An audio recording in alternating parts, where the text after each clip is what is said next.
Hello students. तो आज के इस वीडियो में हम लोग जिस टॉपिक को कवर करने वाले हैं वो है इनइक्वालिटी। सबसे पहले हम लोग बात करेंगे कि रीजनिंग के इस टॉपिक पर हम लोगों से किस प्रकार के क्वेश्चंस पूछे जाते हैं। सो स्टार्ट करते हैं। लिखा गया है कि when a group of element are given with a certain coded relationship denoted by less than, greater than, equal to, less than equal to और greater than equal to, such type of questions fall under the category of reasoning inequality. मतलब कि जब बहुत सारे group of elements है, मतलब elements यानी कि डिफरेंट डिफरेंट टाइप के एलिमेंट्स के ग्रुप के बीच जब हम लोग सर्टेन कोड लैंग्वेज का यूज करके उनके बीच में रिलेशनशिप बताने की कोशिश करते हैं, ठीक है, तो इस प्रकार के क्वेश्चंस को हम लोग इनइक्वालिटी की कैटेगरी में पढ़ते हैं। और ये साइन कौन कौन से हैं, तो साइन के बारे में पहले ही पढ़ लिए हम लोग कि वो साइन ग्रेटर देन का होगा, लेस देन का हो सकता है, इक्वल टू का हो सकता है, लेस देन इक्वल टू का हो सकता है और ग्रेटर देन इक्वल टू का हो सकता है। सपोज एग्जाम्पल के लिए जैसे हम लोग बचपन से पढ़ते आए हैं कि अगर लिखा गया कि 2 और 3, इन दोनों संख्याओं के बीच अगर हम लोगों को कंपैरिजन करना है तो क्या 2 3 के बराबर है, तो हम लोग कहेंगे बिल्कुल नहीं। क्या 2 3 से बड़ा है, तो बिल्कुल नहीं। क्या 3 2 से बड़ा है, तो हाँ हम लोग ये कहेंगे कि हाँ 3 जो है वो 2 से बड़ा है। तो हम लोग इसमें क्या करते हैं, 2 लेस देन 3 का सिंबल लगाते हैं। ठीक है, इसी तरीके से अगर मान लो ऐसा लिखा गया है कि 5 है और यहाँ पर मान लो 2 है, अगर इसके बीच में रिलेशनशिप बताना हो तो हम लोग क्या बताएंगे कि 5 इज ग्रेटर देन 2। ठीक है, इक्वल टू का मतलब क्या हो गया, जैसे मान लो 5 प्लस 1 लिखा गया और कहीं पर लिखा गया 4 प्लस 2, इन दोनों के बीच में रिलेशनशिप बताना हो हम लोगों को तो 5 और 1 6 होता है, 4 और 2 भी क्या होता है 6 होता है, मतलब ये आपस में क्या है इक्वल्स टू है। तो ये हम लोग जानते हैं, बचपन से पढ़ते आए हैं कि दो एलिमेंट के बीच में कंपैरिजन कैसे करना है। अब हम लोग के एग्जाम में जो क्वेश्चन पूछे जाता है उसमें जो सिंबल्स यूज करते हैं हम लोग उसके बारे में थोड़ी सी जानकारी हम लोग ले लेते हैं। जैसा पहला लिखा गया है कि एक्स को वाई से ग्रेटर सिंबलाइज किया गया, तो हम लोग उसको क्या पढ़ते हैं that x is greater than y. उसी तरीके से सेकंड के लिए हम लोग क्या पढ़ेंगे, x is less than y. यहाँ पर इक्वल टू का साइन है, that means x is equal to y. उसी तरीके से अगर ये सिंबल लगाया गया है x less than equal, sorry हाँ लेस देन इक्वल टू का साइन ये है, तो हम लोग क्या पढ़ेंगे कि x इज स्मॉलर देन और इक्वल टू y। x जो है वो या तो y के बराबर है या फिर y से छोटा है। उसी के अपोजिट दूसरे में लिखा गया है कि x greater than equal to y. इसका मतलब क्या है, ये x या तो उससे बड़ा होगा y से या फिर y के बराबर होगा। तो ये सिंबल्स के हम लोग को यूज करके इनइक्वालिटी के क्वेश्चंस को सॉल्व करना है। तो हम लोग आगे बढ़ते हैं, देखते हैं और क्या लिखा गया इनइक्वालिटी के टॉपिक पे। जैसे सपोज यहाँ पर मान लो कुछ एग्जांपल देके बताने की कोशिश की गई है। Suppose there are two friends, suppose there are two friends A and B, they have rupees 20 and 10 rupees respectively. माने ए के पास जो है वो 20 रुपए है और बी के पास जो है 10 रुपए है। तो हम लोग इसको क्या कह सकते हैं, हम लोग कह सकते हैं कि ए का, क्योंकि 20 10 से बड़ा है तो इसका मतलब कह सकते हैं कि ए जो होगा वो क्या होगा बी से बड़ा होगा मॉनिटरी टर्म में, या फिर ऐसे भी कह सकते हैं कि जो बी होगा वो ए से क्या होगा छोटा होगा मॉनिटरी टर्म में। ठीक, तो हम लोग अब हम लोग क्या समझने की कोशिश कर रहे हैं यहाँ पर कि नंबर के जगह पर हम लोगों को एक अल्फाबेट दे सकता है, कोई और अदर एलिमेंट दे सकता है, तो हम लोग वैसे कंपैरिजन करते चलेंगे। ठीक है, क्लियर। चलो आगे बढ़ते हैं। यहाँ देख लो, यहाँ क्या कहा गया है, suppose there are three friend A B and C, तीन दोस्त हैं ए बी और सी, तीनों के पास 20 रुपए 10 रुपए और 5 रुपए रिस्पेक्टिवली है, क्रमगत रूप से है। तो इसका मतलब क्या हो गया कि ए के पास 20 है, बी के पास 10 है और सी के पास 5 रुपए है। अगर इसको हम लोग क्या करें, मतलब पहले स्टार्ट करें ए के साथ कि ए सबसे अधिक वाला है, तो उसके बाद कौन बी और उसके बाद कौन सी। ठीक, पहले कौन, पहले तो आ जाएगा पहले आपका ए, फिर कौन बी और उसके बाद बी से कौन सी। इसका मतलब है ए जो है वो बी से बड़ा है और बी जो है वो सी से बड़ा है। इसी को अगर हम रिवर्स फॉर्म में लिखें तो ए जो होगा वो, सॉरी सी जो होगा वो बी से छोटा होगा और बी जो होगा वो ए से छोटा होगा। ठीक है, ठीक है। अच्छा, यहाँ सिर्फ ये कोई टॉपिक नहीं चल रहा, अभी हम लोग सिर्फ और सिर्फ डिस्कशन कर रहे हैं कि कैसे हम लोग को यूज करना है इन सभी चीजों को। क्लियर। चलो अब एक बात यहाँ से समझो कि अगर ए जो है उसको बी से बड़ा दिखाया गया और बी को सी से बड़ा दिखाया गया, तो इसको हम लोग ऐसे कह सकते हैं कि डेफिनेटली ये जो ए होगा ये सी से बड़ा होगा।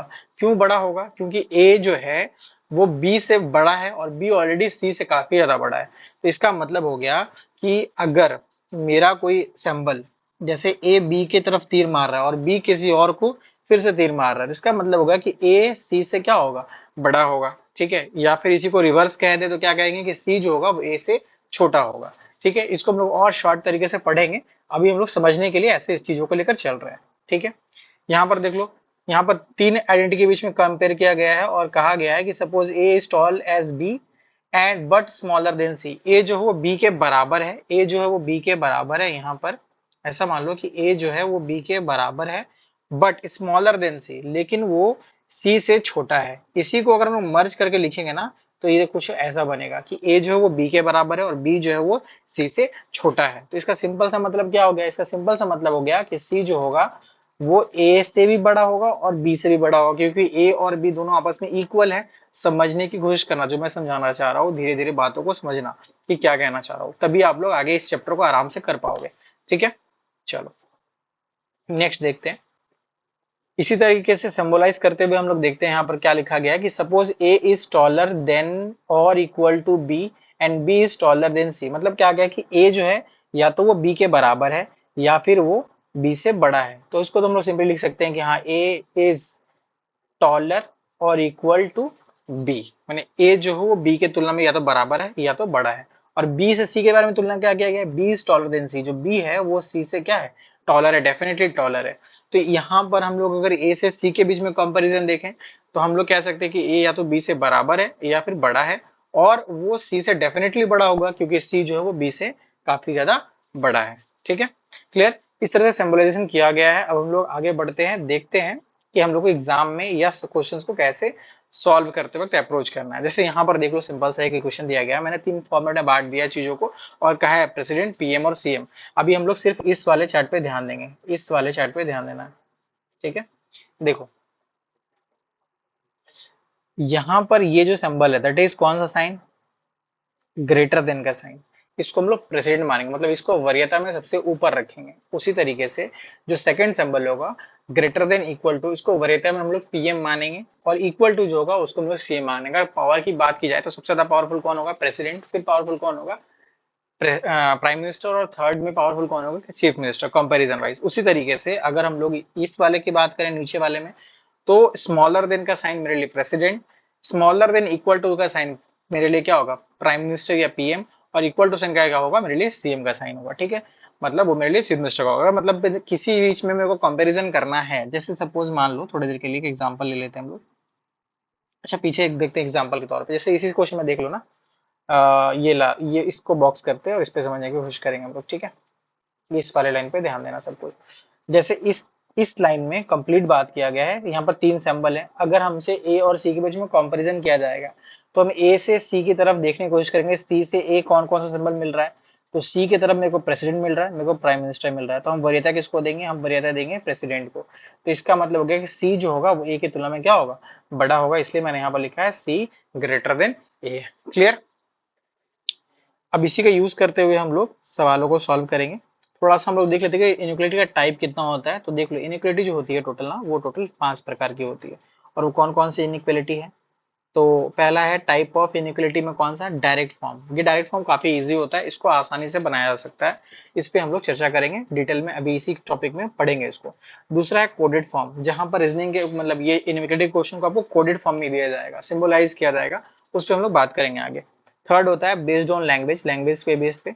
फोर्थ होता है गैप फिलिंग, और पांचवा होता है रिवर्स फॉर्म। ठीक है, मतलब यहाँ पर आपको पहले कंक्लूजन रहेगा और स्टेटमेंट आपसे पूछेगा। खैर उन चीजों पर हम लोग बात करेंगे, पहले हम लोग का प्राइम फोकस होगा कि हम लोग डायरेक्ट फॉर्म वाले जो इनइक्वालिटीज है उसके ऊपर चर्चा करें। ठीक है, तो डायरेक्ट इनइक्वालिटी या सिंपल इनइक्वालिटी क्या होती है, देखो लिखा गया है, in this type of inequality one or more than one statement will be provided and two or more conclusion will be given। इस प्रकार के क्वेश्चंस में हम लोगों को क्या होगा, एक या एक से अधिक स्टेटमेंट दिए गए होंगे और उसके बदले हम लोगों को दो या दो से अधिक कंक्लूजन पे डील करना पड़ेगा, और उसके द्वारा हमको ये देखना पड़ेगा कि कौन सा कंक्लूजन फॉलो करता है और कौन सा कंक्लूजन फॉलो नहीं करता है।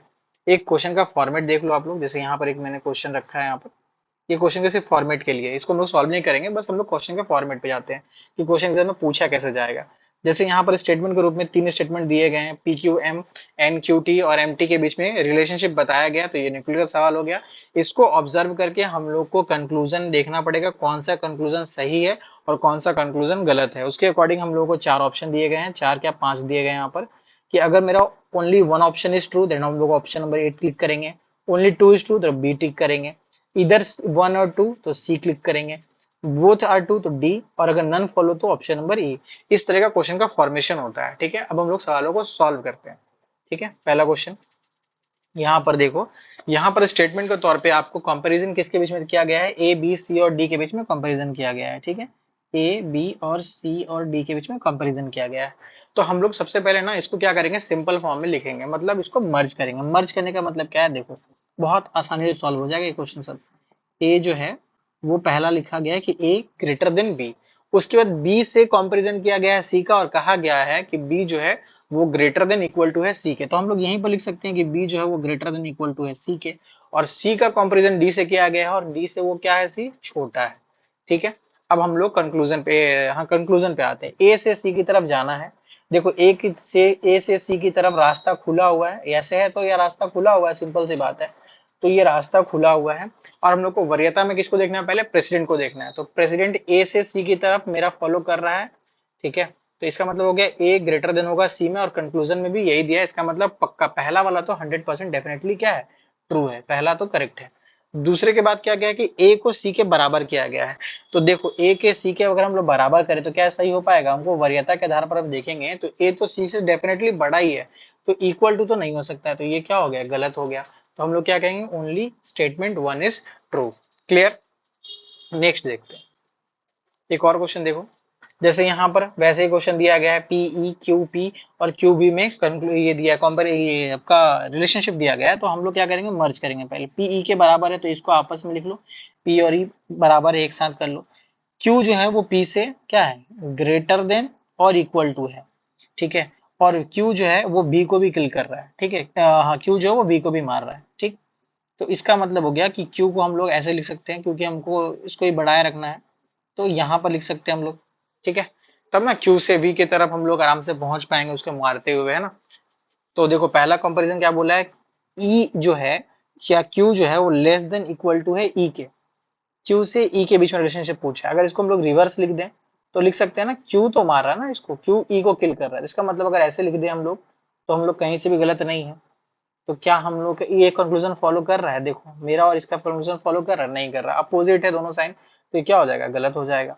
ई से वी की तरफ जाना, तो ई से वी की तरफ तो इजीली जा पा रहा, रास्ता खुला हुआ, प्रेसिडेंट भी प्रोमिनेंट पे है, तो ये वाला ऑप्शन क्या हो जाएगा, करेक्ट। सो हम लोग आंसर क्या देंगे, ओनली स्टेटमेंट 2 इज ट्रू। ठीक है, चलो थर्ड पे आते हैं, नेक्स्ट क्वेश्चन पे। यहाँ पर बोला है, चार ऑप्शन दिए गए, P S R T Q, बहुत सिंपल है। आपको देखो यहाँ पर क्या बोला है, पी आर से पी की तरफ बढ़ना है मेरे को, बस आर से पी की तरफ बढ़ जाओ, आर से पी की तरफ इजिली बढ़ पा रहे हैं, प्रोमिनेंट में प्रेसिडेंट है, प्रेसिडेंट यहाँ पे, option number 1 is correct. T से एस की तरफ जाना है, टी से एस की तरफ आओ, बिल्कुल आप आ रहे हैं, दोनों में लेस ऐसे ही साइन है, लेस ग्रेटर देन वाला, यहाँ भी ग्रेटर देन का ही साइन बोला है, तो ये भी क्या है, ट्रू है। तो क्या बोल देंगे हम लोग, ये भी ट्रू है, ये भी ट्रू है। टी से आर की तरफ जा रहा है, ये भी ट्रू है, टी एस को मार रहा है, ये भी ट्रू है। ठीक है, और इनकरेक्ट बोला है ना, तो ठीक है आगे देखते हैं। पी और टी के बीच में रिलेशनशिप बन रहा है, देखो टी से पी के बीच में रिलेशनशिप बन रहा है, क्योंकि सिंपल सी बात है, टी जो है वो पी से क्या है, बड़ा है, तो ये भी फॉलो हो रहा है। नो रिलेशनशिप, तो यही तो गलत हो गया ना, इनकरेक्ट पूछा आपने से, तो यही गलत हो गया। यहाँ पर देख लो एक बार फिर से एक बार, यहाँ पर क्वेश्चन में पूछा गया था हम लोगों से कि विच स्टेटमेंट इज इनकरेक्ट, कौन सा क्वेश्चन इनकरेक्ट है, कौन सा कंक्लूजन इनकरेक्ट है। तो यहाँ पर हम लोग देख पा रहे हैं कि पी और टी के बीच में तो कंफर्म रिलेशनशिप है ही, तो यही स्टेटमेंट क्या है, फॉल्स है ना। तो इसी को हम लोग क्या बोल देंगे, ये स्टेटमेंट होगा फॉल्स है, तो यही मेरा इनकरेक्ट हो जाएगा answer, no relation between P and T, क्योंकि डेफिनेटली पी और टी के बीच में रिलेशनशिप तो है। ठीक है, यहाँ भी देख लो, H A T equals to G U V V के बारे में दिया गया है, टी से बी की तरफ बढ़ना है, बस कलम उठाओ चला दो पेन मन से ही, टी से बी की तरफ जा रहे हैं, चले गए, रास्ता खुला हुआ है, पहुंच जाएंगे आराम से। प्रोमिनेंट सबसे ऊपर कौन सा लेंगे, इक्वल टू, इधर को प्रेसिडेंट मिल गया, मतलब टी बी को मार करेगा, क्लियर बात है, तो ये ऑप्शन नंबर 1 फॉलो हो गया। जी से एच की तरफ जाओ, जी से एच की तरफ बढ़ जाओ, रास्ता खुला हुआ है, जी से एच पहुंच जाओगे, और जी एच को मार रहा है, तो यहाँ भी मार रहा है, दैट मीन्स ये दोनों के कंक्लूजन फॉलो करेंगे, तो both conclusion 1 and 2 will follow. देखो अब समझ में आ गया होगा मेरे ख्याल से, अब हम लोग कितनी इजीली सवालों को सॉल्व कर पा रहे हैं। जेड से सी की तरफ जाने को बोला है, तो जेड से देखो अगर हम लोग यहाँ पर कॉमन देखें तो यहाँ पर एक्स कॉमन है, यहाँ पर एक्स यहाँ भी है और एक्स यहाँ पर भी है। ठीक है, तो पहले हम लोग कॉमन के बीच में रिलेशनशिप ढूंढते हैं इसमें। जेड जो है वो एक्स से बड़ा है, तो जेड एक्स से बड़ा हो गया और एक्स जो है वो सी से या तो बड़ा है या तो बराबर, इक्वेशन के अकॉर्डिंग। हमसे बोला है जेड से सी की तरफ जाओ, तो जेड से सी की तरफ पहुंच जा रहे हैं, रास्ता क्लियर है।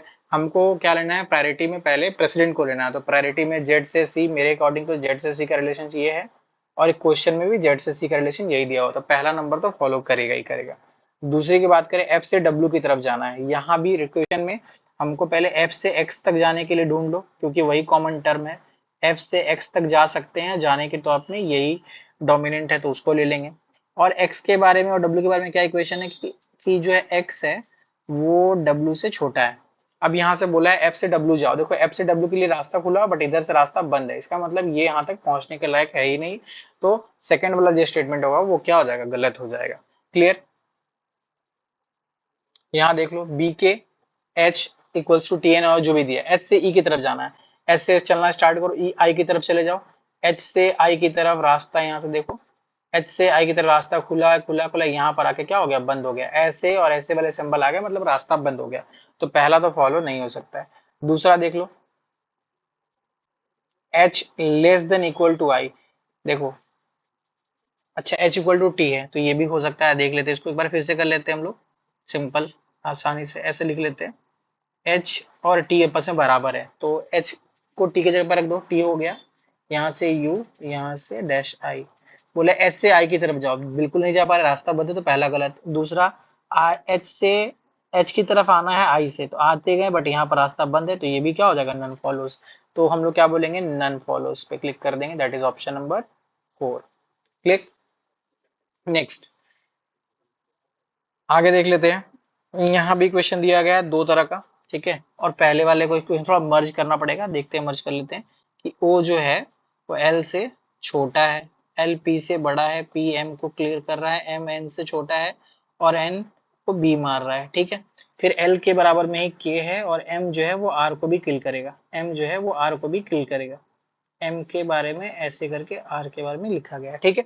अब हम लोग फॉलो करते हैं इसको, के जो है वो M से बड़ा होगा, तो देखो K से M बहुत आराम से जा पा रहे हैं हम लोग, K से M जा पा रहे हैं और बड़े में प्रायोरिटी में वही है, तो पहला तो फॉलो करेगा ही करेगा। दूसरा O से M बराबर है, तो देखो O से M की तरफ रास्ता ही नहीं जा पा रहा, एक इधर से एक इधर से, तो दूसरा क्या हो जाएगा, गलत।